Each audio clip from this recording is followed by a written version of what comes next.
mana pergerakan kebangsaan dan nasionalisme yang berkembang sejak awal abad 20 bukan sesuatu yang muncul begitu saja. Embrionya sudah terbentuk dari masa lalu.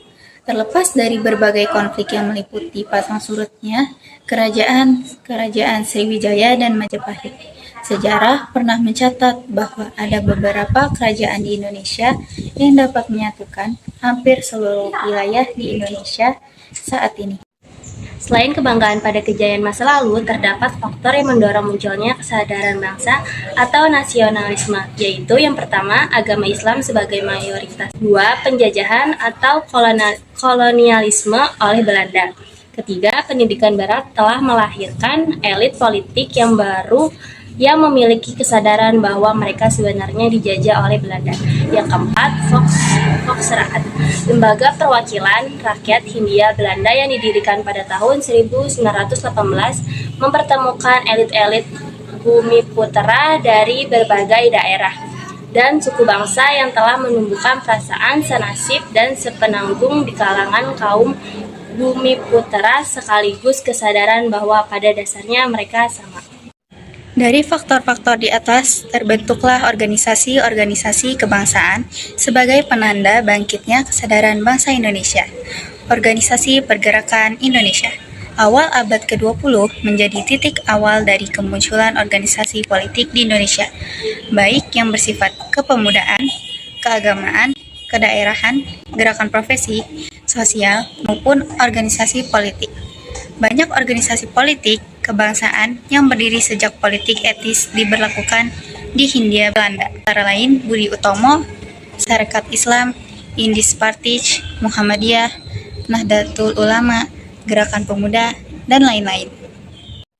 Dalam video kali ini kita akan membahas 3 organisasi, yaitu ada Budi Utomo. Organisasi ini lahir pada 20 Mei 1908 yang didirikan oleh para pelajar Taufiyah di bawah pimpinan R. Suetomo. Organisasi yang berawal dari gagasan di R. Wahidin Suediruhosodo ini menjadi tonggak awal kebangkitan Indonesia. Jadi pada awalnya Wahidin mengunjungi sekolah namanya Taufiyah pada tahun 1907. Dan di depan para mahasiswa sekolah kedokteran tersebut ia menyerukan agar mereka membentuk organisasi untuk mengangkat derajat bangsa. Suetomo tertarik dengan ide tersebut yang kemudian bersama sejumlah pemuda lain mendirikan Budi Utomo di Batavia pada 20 Mei 1908. Organisasi ini berakhir pada tahun 1935 ketika menggabung dengan Parindra. Hari lahirnya diperingati sebagai Hari Kebangkitan Nasional Indonesia yang diperingati 1 tahun sekali. 2. Sarekat Islam Rekso Roemekso merupakan organisasi didirikan oleh Haji Samanhudi di Solo pada 16 Oktober 1905. Organisasi ini kemudian berganti nama menjadi Sarekat Dagang Islam. Tujuan didirikannya adalah untuk menggalang kerjasama antara pedagang Islam demi memajukan kesejahteraan pedagang Islam bumi putera.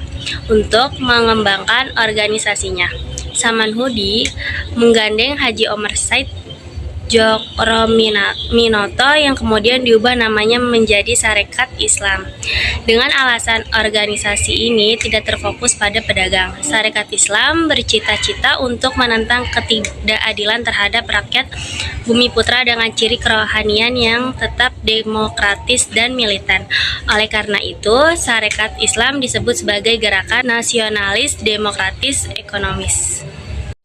3. Indipartis. Indipartis adalah perjuangan pertama yang berwujud partai politik berideologi nasionalisme yang berdiri pada 25 Desember 1912 di Bandung. Tokoh utama IP adalah Dawes Dekker, Danodiri, Setiabudi, Tejib Magnum Somo, dan Suwardi Suryadiningrat. Ideologi IP adalah nasionalisme dengan tujuan mencapai kemerdekaan tanah air India dari pemerintah kolonial. Tujuan terbentuk kolonial Bumi Putra adalah memperjuang kebebasan berpendapat serta adanya majelis permusyawaratannya yang menyuarakan kepentingan rakyat Hindia.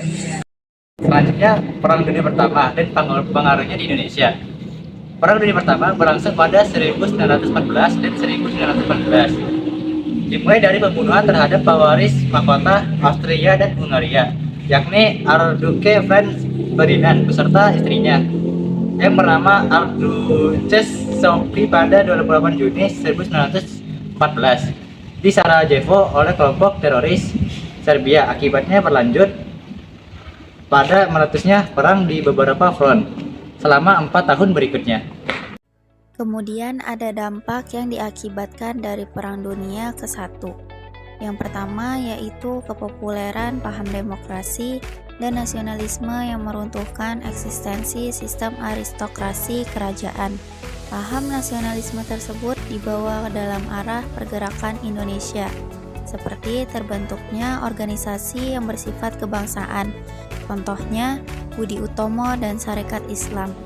Kedua, krisis ekonomi akibat perang yang terjadi di Eropa kemudian menghambat kegiatan ekspor dan impor.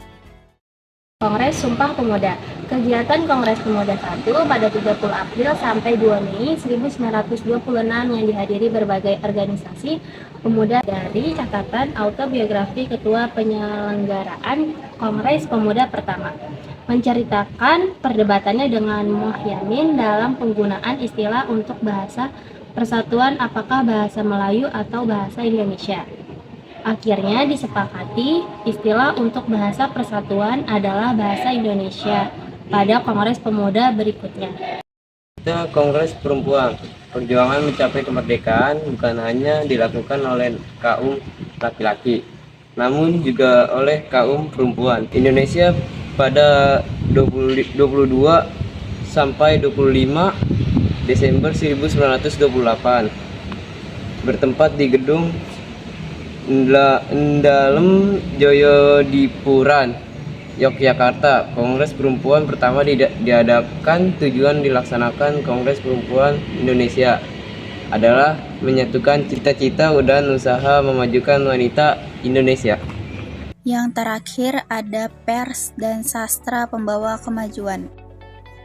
Pers adalah kegiatan masyarakat yang berhubungan dengan penerbitan berita atau informasi, baik melalui media cetak maupun elektronik.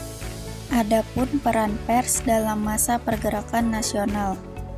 Yang pertama, menyebarkan cita-cita mencapai kemerdekaan Indonesia. 2. Memperkuat cita-cita kesatuan dan persatuan bangsa. 3. Membangkitkan semangat perjuangan. Sekian materi yang kami bahas, kurang lebihnya mohon maaf. Wassalamualaikum warahmatullahi wabarakatuh.